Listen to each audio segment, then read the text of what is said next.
keneen te pour man sens boobu noonu actuellement ni foofu la teg ay tànkam. Mohamed, le président jàpp na également que les priorités sont ailleurs maanaam daal bu weesoo coow li yëpp ñoom saafara jafe-jafe askan wi moom mooy priorité actuellement.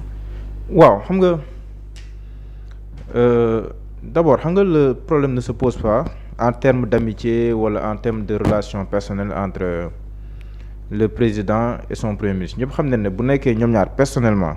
Ousmane Sonko Bassirou Diomaye Faye nga jëlee ñoom ñaar amuñu benn problème. seen xaritoo ay xarit leen ba tey ay doomu nday leen tuddante leen ay doom ak yooyu noonu yëpp loolu amul te institutionnellement aussi amul benn problème tey jii nii le président dafay dem Cotonou jàpp naa ne bu le premier ministre amul ngant yi tamit daf koy gunge ba aéroport mu jël aéroport mu jël avion dem yoonam donc institutionnellement ak yooyu divergence amul mais xam nga kàddu président yi il faut nga méngale ko lii premier ministre wax si wàllum justice si ngay xamee ñàkk déggoo fu mu nekk ak problème d'orientation yi fu mu nekk. c'est le divergence yi daal ci justice bi la xam nga keroog vendredi maa ngi naan ay dem benn. li ñuy apprécier bi Sonko waxee rek li ñuy apprécier waxi Sonko mooy da ngay jël waxi Sonko méngal ko réalité bi nga xool lam moom parce que dégloo ko le président de la République. mais boo dégloo le président de la République déglu le président du parti Pastef déglu li nga xam te ni moom mooy doxalin bi xool doxalin bi si ngay gisee nettement en matière de justice. divergence yi am ak orientation bii président bëgg a jël orientation bii président bëgg a jël dafa wuuteeg bii le président du parti Pastef jàpp ne moom la war a jël en matière de justice parce que non seulement wax na ko démb ku am dégg-dégg wax nga ko boo ko méngalee ak lii le président du parti Pastef waxoon mais si démarche ak dans les faits ni justice di doxee da ngay comprendre ne que am na si loo xam ne ni dafay méngoog lii président wax ak gis-gisam bi mu am si wàllum justice et loolu ça peut se comprendre très aisément parce que c'est lui qui définit la politique pénale président daal moom mooy définir la politique de la nation kon moom mooy définir aussi la politique pénale mais si priorité yi le président du parti Pastef boo dégloo bu baax a baax son discours 45 minutes wala 50 minutes keroog mais dañoo si priorité yi ba si plan de redressement bi il en a parlé nee na sénégalais yi dinañ ko présenter bu ñu ko présenter itam dinañ oote benn mobilisation bu mag a mag pour montrer au monde que le Sénégal ak les Sénégalais sont prêts à accompagner leur état pour que ñu mën a surmonter situation de redressement bi nii. hier sax daal dina ci communiquer ba wax mois yi nga xam ne moom la ñuy fas yéene ab ci communication waaw loolu mooy deuxième point bi dinañ si ñëw voilà donc ñoom déggoo nañ si priorité yi déggoo nañ si li ñu war a def déggoo nañ ne dañoo war a li ñu diggante woon ak askan wi ñu respecté ko loolu déggoo nañ si déggoo nañ sur la souveraineté déggoo nañ sur la transparence déggoo nañ sur jubante bi déggoo nañ si ñoom ñaar ñëpp booy xool seen discours yi boo ko dugaloon si intelligence artificielle dina la woon peut-être sur 90% wala 95% dañoo méngoo parce que le projet ñoom ñaar ñoo ko doon tëggandoo xam neen la mooy le projet xam neen la mooy les axes stratégiques ak les orientations majeures kon loolu du doon problème mais benn problème bi ñu am rek mooy si wàllum justice et loolu c'est flagrant c'est net mooy reddition des comptes bi nan lañ si demee mais xam nga reddition des comptes rek la ñuy wax mais waxatuñu sax si li fi xewoon diggante 2021 li on n'en parle plus non on n'en parle plus te loolu il y a des gens qui attendent man j'ai vu la réaction de Pape Abdoulaye Touré parce que Pape Abdoulaye Touré aussi loo munti wax bokk na si ñi nga xam ne ni aussi dañuy jëmmal li fi xewoon mais moom dafa jàpp ne lii faaw yoon leeral ko dafa jàpp faaw yoon leeral ko te dem na nee na bu demee ba sës gënalu ko bu demee ba sës gis ne Sénégal dafa si dara da koy yóbbu si ay juridiction supranationale donc te loolu c'est une situation assez compliquée pour le président c'est une situation très compliquée pour le président parce que li mu amee si ay xibaar li mu xam ak lii tax mu jël possible bi moom xam na ko waaye tam si geneen wàll aussi am na ñu taxaw ne ko lii kat dafa war a leer. mais en tant que tamit président de la République est-ce que tamit lii du woon rôle am. ni mu waxee ni ki démb. non loolu laa wax ni mu waxee démb président de la République mënutoon a waxee neneen. président mënut a toog di kii mais ku am dégg-dégg yékki tuuti di nga xam ne wax na li mu bëgg a wax mais il s'est situé au-dessus de la mêlée te loolu la ñu xaar si président. mënul toog di jolloo sant ay kàddu wala surtout que moom dafa bëgg a nekk au-dessus de la mêlée donc jàpp naa ne loolu la mais si priorité yi ils ont raison te juboo nañ si mooy fu mu toll nii xeex pour situation difficulté yi Sénégalais di dund te itam Sénégalais yi ngi souffrir lu bëree bëri sur le coût de la vie ak yeneen yu bëri mooy ñu ut si ay solution te loolu defe naa ne ñoom ñaar déggoo nañ si bu baax a baax léegi nag li si des mooy nan la ñuy gérer seen divergence amuñu conflit man dama gëm ne amuñu conflit mais am nañ divergence mais gis-gis bu wuute lañ am ci benn sujet bien donné loolu laa tuddee divergence te loolu nag mën na dal ñu ne là sur un point précis man mën naa ko gisee nii Babacar Kébé gisoo ko ne amuñu conflit mais am nañ divergence léegi nag comment gérer ces divergences loolu moom mooy question bi parce que ñoom dañoo war di gérer seen divergence yàgg nañ koo def mais ñu ngi ko doon def dans l'opposition là ils se sont battus pour arriver au pouvoir nee neen projet bi du nit kon le projet a été élu que ce soit ñoom ñoo ko waxoon que ce soit le président Diomaye Ousmane Sonko wala keneen li am solo moom mooy que le projet passe le projet est passé ils se sont battus pour arriver au pouvoir ils sont au pouvoir ils ont tous les leviers tous les outils nécessaires pour pouvoir décliner leur vision et appliquer les réformes nécessaires am neen assemblée nationale ñoo amee exécutif donc pour man fu mu toll nii ñoom dañoo am obligation de résultat ànd def résultat par la force ñoom ñaar te loolu mënul am fiet ñoom danoo ànd booloo liggéey teer seen ay divergence te lu mel nii wax dëgg yàlla jàpp naa ne bii la war a mujj lu mel nii bii la war a mujj parce que bii premier ministre waxee tamit am na lu bëree bëri loo xam ne nii si ñoo xam ne nii amoon neen espoir ci projet beeg yooyu seen xol commencé woon na nakari man am na ku nekk Côte d'Ivoire fu mu toll nii maa ngi ko xamee woon sax Touba d'ailleurs baaw mooy ki nga jëloon interview noonu damay bañ a wax turam mooy xale bi xam naa instant mi ngi Côte d'Ivoire bi vendredi bi la ma woo ne ma démb nelaw moo guddi ma ne ko la nelawoo guddi mu ne ma déggoo li président Pastef wax man mii sax boo moytu damay ñibbi si Sénégal parce que là moom sama xol neexul parce que moom Sonko la gëm mais commencé woon na sax xolam commencé woon na kat bi mu déggee le président du parti Pastef wax sa kàddu nag bu amee dayoo bu mel noonu defe naa ne war nga dépasser di wax loo xam ne nii boo ko waxee rek mën na am benn écho boo xam ne ni du àgg sax foofu noonu parce que investisseurs yi dañoo soxla am dal waruñu am dara lu leen won ne que war na mën a am une bataille institutionnelle wala yu mel noonu donc lu mel nii wax nag li ko métti bu yuuxu na ko ba ñëpp dégg ko pour man fa la war a yemati bu ñu amatee seen divergence nañ fexe ba rek la ko ñoom seen biir mais pas muy génn ci biti bañ di ko fësal xam nga le président parce que dafa ne wax naa ko mag moom ak El Malick Ndiaye wax na léegi foofu mun nga xam ne nangu lool mais dès lors que yuux nga ko ci kaw wax nga le président de la République réagir na fu mu toll ni moom ay wax yi muy génn ci biti moom mën naa ñàkk léegi nañ ko gérer ñoom seen biir voilà parce que ñoom bi ñuy mbëkkante biir passif nan ma baal ay kilifa lañ mais bi ñuy ñàkk déggoo biir passif da nga ko doon gérer seen biir ñun duñ yëg voilà mais c'était à l'échelle d'un parti léegi ils sont au pouvoir ils se sont battus pour arriver au pouvoir mais mënoo xeex fukki at pour accéder ci benn mbir pour changer des vies mais nga dem ba àgg foofu noonu mais di nekk seen divergence boobu du ñàkk mais il faut que tam ñu xam ne lii leen boole ëpp na seen ñàkk gis-gis. wala ñu koy bañ di biral muy yëg ci kaw. léegi bu nekkee nag Babacar Kébé ay sources am dinañ ko wax ne ah temps yi ça ne va pas ak yooyu comme ñun doon dégg ay affaire ñu doon ay affaire mais kenn toogul woon ci plateau bi da nga doon junj rek mais doo toll di wax ko de manière péremptoire parce que voilà mais boo toogee wax aussi dafay indi yeneen effet te la parole du président du parti Pastef dafa diis waaw dafa diis ci wàllum politique moom la Sénégal may su waxee une semaine da nga koy commentaire jeudi la waxoon ba léegi ni ñun ci wax tey la mardi te suba mën nañ see waxaat ba vendredi loolu nag bu la ko yàlla may mu am ay junni nit yuy politique yàlla may la ko yow kese donc je pense que war na jël pleine conscience de cela xam ne fenn fortu àgg waa Pastef tamit ñu protéger le président de la République parce que nit dong la aussi ñan protège le président de la République moom moo amee la légalité moom moo amee pouvoir moom moo amee le décret même bu nekkee la légitimité le premier Ousmane Sonko moo ko yor ñoom ñaar bu ñu àndee mën nañoo def lu ne mais bu ñu tàqalikoowee président de la République nit dong la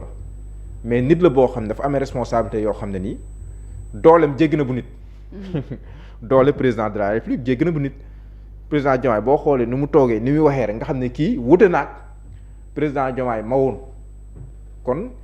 nen ko mettre à l'aise moom tamit parce que nit la nit la nañ ko mettre à l'aise bañ koo affaiblir le président du parti Pastef bu waxee loolu nañ ko nangul ay waxam mais ñi nekk ci diggante bi ni ma ko waxee woon nañ yor seen pousse rek di ñëw parce que clan yi Sonko mi ngi doon wax ay clan ci biir mais clan bi gën a bon ci Pastef yàlla bu moom xam nga mooy bon clan Sonko clan Diomaye. boobu moom clan bu nusif lay nekk yeneen clan yi yëpp ay clan la rek waaye clan bi gën a bon wala yi gën a bon mooy ñaar yooyu clan Sonko am clan Diomaye am ñoom ñaar ñëppay perte. te réew mi antanul loolu. mais clan yi soyu moom mën nañ koo gérer moom kii Ababass Fall wax fee Khoureyssi Thiam wax fee maa ngi jégalu sax li ma tudd seen tur wax ma dañuy def plan mais am na nit yoo xam ne dañu naan ay Dakar yooyu. yooyu c'est gérable. parce que Pastef c'est Sonko. mais bu nekkee plan Diomaye dafa nar am clan Diomaye am clan Sonko am loolu ça peut être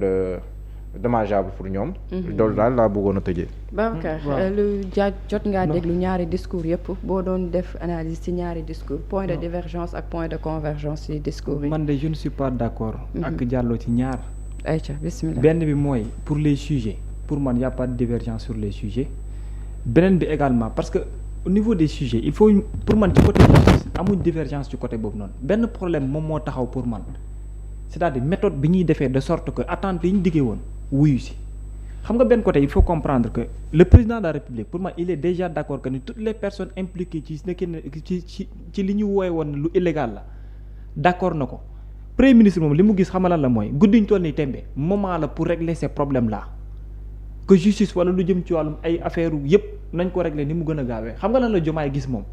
d'accord na ci sujet boobu ne war na mën a am mais méthode bi ñu ci war a mën a demee xam nga ban la mooy justice bii nii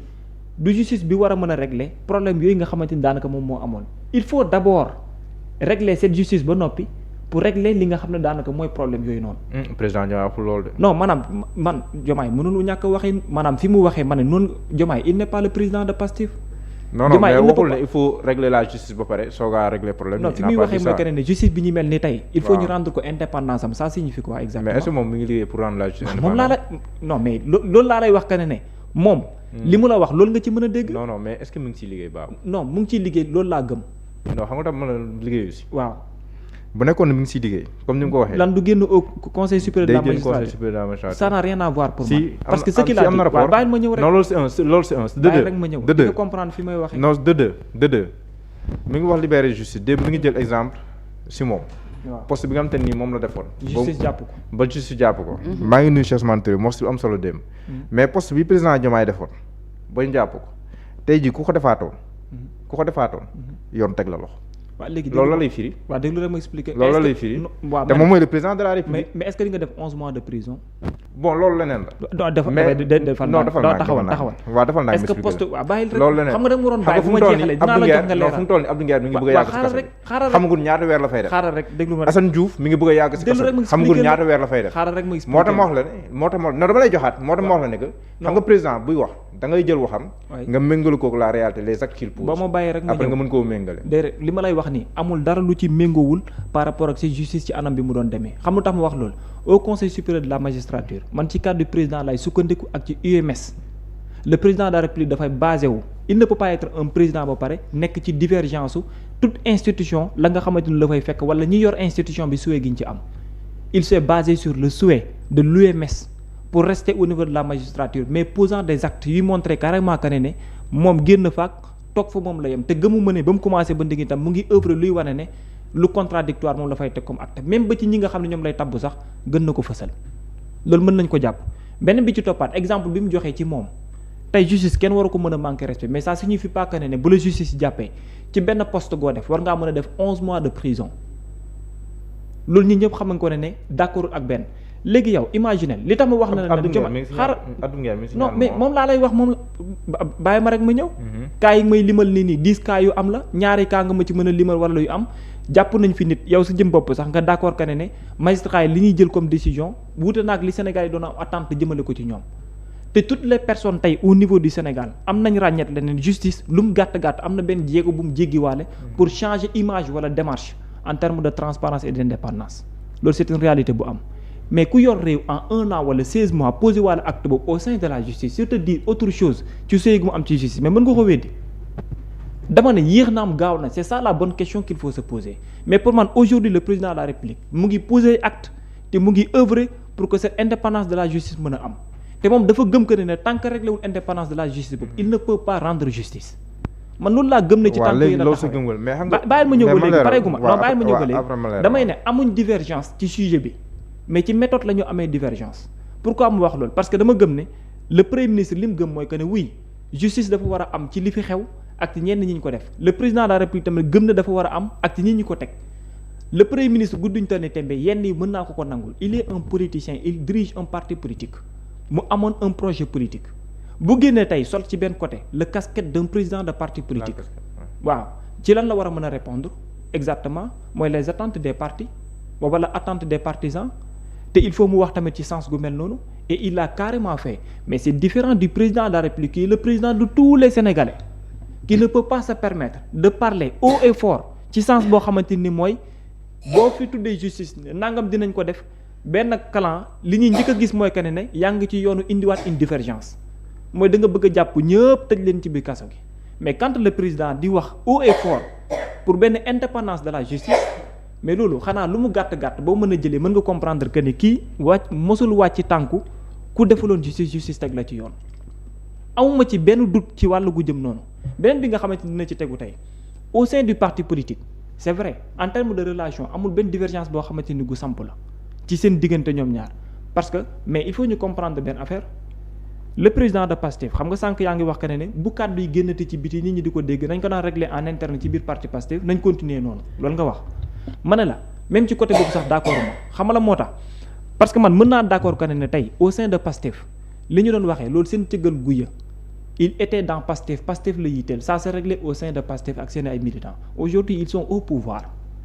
quel que soit lu mën a xew tey yenn kàddu yi laa dul d'accord wala yenn mots yi muy génn ci biti d'accord ma mais je suis d'accord que le président de Pastef di génn parfois di wax bu fekkente ni def na comme li mu wax ne à 2 reprises waxtaane nañ fii waxtaanaat fii ci biir te feeñul bu ko neexee mën na génn wax ko par contre yenn mots yi jëmale ko ci ñenn ñi wala yeneen yooyu d'accord ma ci mais pour man haut et fort war na mën a génn xam na moo tax à l'heure du bilan Mouhamed boo ne su ma yëgoon wax ko rek da ngay rater lu baree bari te il faut comprendre que ne Ousmane Sonko il a des ambitions politiques te ces ambitions politiques là dafa war a correspondre parfois par rapport à son discours politique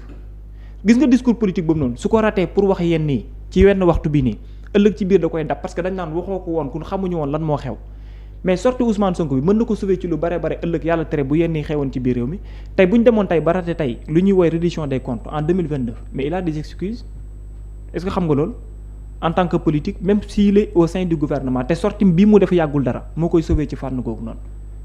mais le président de la République mënul waxee noonu parce que aujourd'hui moom en tant que président kuy exécuter il a les leviers yoo xam ne dafay ñëw correspondre ci wàllu googu noonu donc pour man parfois yenn sortie pour wax ko bu divergence amee bu dee wax nañ ko 2 à 3 fois nekkul un problème par contre na bañ a dem ci yenn mots yi wala yenn kàddu yi jëm ci benn autorité wala yooyu loolu laa d'accord mais pour man wax ko publiquement warul mën a nekk un problème parce que tôt ou tard à l'heure du bilan bu fekkee yenn yi defoo ko bien avant après dalay rattraper waat benn bi nga xam ne dina ci tegu mooy on parle aujourd'hui par rapport aux difficultés yi nga xam ne ñu ngi koy dund on parle de plan de redressement on parle entre autres mais dans le cadre de la faisabilité xoolal tey ci fi mu ñuy yóbbu xoolal tey les prises de décision comme ni ki démb dinañ ci ñëw président le premier ministre le président de la République pour man langage méthode yi moo am problème mais les sujets mësul am différence dans son ensemble te loolu laa gëm ci lépp loo xamante ni pour man ba fi ñu toll ni ci loolu la ñuy œuvrer. léegi ni ma bëggoon leeral rapidement mooy quand on parle d'indépendance de la justice on parle du parquet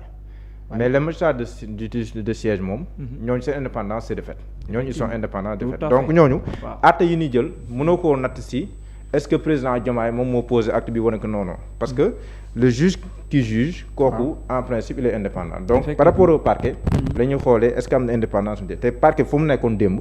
foofu la nekk ba tey sous Macky Sall kon président Diomaye posé ko benn acte bi wane ne que gën na libérer le parquet ak yooyu li fi nekk moo fi nekk ba tey donc c'est un de deux bu ne président Pastef war na wax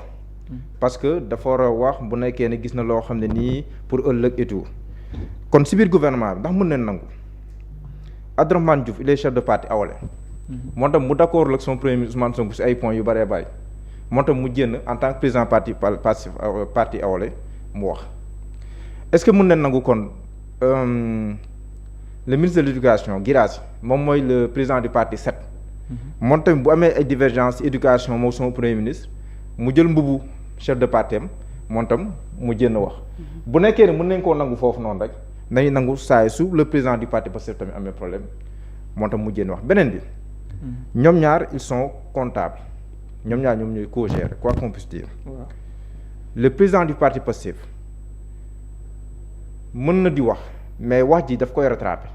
parce que ñoom lañ jox pouvoir moom moo jox ñoom le président Bassirou Diomaye Faye ne moom la donc bu nekkee dañoo am problème à ce que ñu mën a seen projet ñoom à bon port loolu moom mënul jënnaat di ko ñaxtu tout le temps parce que sénégalais yi wàccoo neen ak moom jox nañ ko tous les leviers nécessaires pour mu mën a soppi mbir yi bu ko deful nag après mu génn wax loolu nag en 2029 sénégalais yi ñoom ñooy apprécier ndax dina leen doy wala du leen doy mais fi ñuy xaaree le premier ministre la moom ak le président de la république la président bi wax na ko mooy ñu dëppoo ak la ñu waxoon askan wi parce que jox na leen tous les moyens parce que askan wi mënatu leen jox leneen lu wuteeg lu mu leen jox na leen assemblée nationale lu doy jox na leen pouvoir bu doy kon mënatu leen jox leneen comme yow nit ki wàccoo na ak yow mënoo saay su ne tamit bu doxut nga jël naa ko lii doxul xam nga doxul moo tax ñu jox lépp nga doxal ko léegi nag bu yuuxi bare mën na nduróog leneen mën na nduróog ne yow est-ce que yow la dégg yow mën nga ko wala mënoo ko après boo ma nee man du ma président de la république premier ministre la ñu ne la waaw mais yow yaa tànnoon président de la république wax ñu ay qualité si moom du dëgg léegi bu nekkee ne président de la république dafa échoué wala lu mu diggante sénégalais def ko yow par la force yow tu es comptable de cela léegi nag ndax sénégalais yi dinañ la mën a nangul loolu ay excuse wala ay kii non nekkoon premier ministre bokkuñu woon sax gis-gis wala yooyu léegi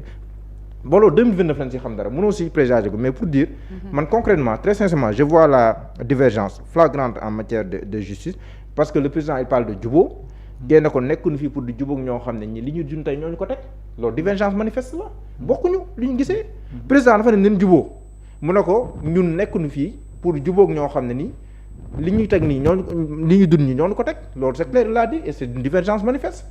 mais ñun ñëpp ñaanu yàlla divergence yi am seen diggante ñoom ñaar parce que dañoo bëgg ñoom ñaar ñëpp ñu déggoo liggéey ba 2029 ñu apprécier li ñu liggéey ñun ñëpp loolu lañu ñaan loolu lañu bëgg ñu juboo kon yàlla nañ juboo yàlla nañ ànd yàlla nañ mel ni mu rok soow ñu leen ñaanal sax ndam ndax seen ndam suñu ndam la waaye li ñu gisagum nii moom mooy dëppoo nañu comme ma ko waxoon 95% d'accord nañ ñoom ñaar déggoo nañ waaye suñu justice non yow lan moo tax le président de la république waxoo juboo rek nga jël ko rek def ko ñi nga xam ne ñoo fi def yenn tuuxi doona yi mais suñuy wax juboo koy loolu tax ñuy wax xam nga doo juboo ko amul problème non doo d'accord booy jubóol kan ngay jubóol ki nga amal problème waaw dafa dëgg waaw léegi bàyyil mu ñëw non man sax man bouclé naa léegi dama lay bàyyi non yàlla xam ne bouclé naa parce que bon objectif du werante non du werante xam nga damay wax kii mais bàyyil ma ñëw j'ai tort non peut-être que j'ai tort parce que je ne donne que mon avis non peut-être même que j'ai tort mais ni ngeen amee divergence rek ñoom noonu lañu amee divergence non même divergence amul waxuma ko dama ko ne divergence am na pas ci sujet bi mais dama ko ne ci méthode de faire ci doxalin bi bàyyil foofu laa jëm si parce que déjà dafa joxe benn exemple non dafa joxe exemple ne justice bi président de la république ñi ak léegi li mu posé acte mu ne dara mu ne day méngoowul ne posé na acte bi wane indépendance de la justice pour libérer la justice ce n'était pas possible que le président de la république bi mu yegsee il fallait que cette justice là continue di dox ci lu bare Mouhamed Diallo mii moo ma gën a xam ne rien que certains choix yenn profil yi rek yenn choix profil yi laa la profil yi kese même au niveau du parquet profil yi kese laa la moom moo toog fii man ak moom mu dëggalal ma ko ne ma les procureurs yi génn keroog ni ñu waxee mosul la méngoog procureur yi fi nekkoon bu ñu daan génne ni ñuy wax yaa ma ko wax bàyyil ma ñëw bàyyil ma ñëw mais du question loolu non pare gu ma non bàyyi ba ma yeggali ba pare parce que dafa am fu ma jëm nee naa sujet parrainage mais bu mu ñu jax samay wax déedéet mais taxi laay wax xam nga procureur non en terme de waaw bàyyil ma ñëw le style mën na wute le style Ndoye mën na wute ak le style Diouf non bàyyil ma ñëw rek mooy les textes qui régissent les magistrats est-ce que changé na wala changé non bàyyil ma ñëw waaw d'accord ces textes là dinañ ko changer te yow yaa gën a xam ne ces textes là dinañ ko changer parce que bàyyi rek mu ñëw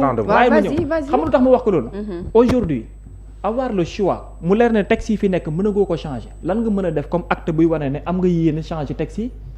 mooy def choix wu yenn profil yoo xamante ni au moins sénégalais dinañ leen reconnaître benn lan indépendance bi wala benn transparence bi en terme de faisabilité wala seen fonction kan la indi bàyyi rek mu ñëw doon am ba léegi mi ngi am non bàyyi rek mu ñëw diffusion de fausse nouvelle yóbbul instruction ba léegi mi ngi am bàyyi rek mu ñëw kan la indi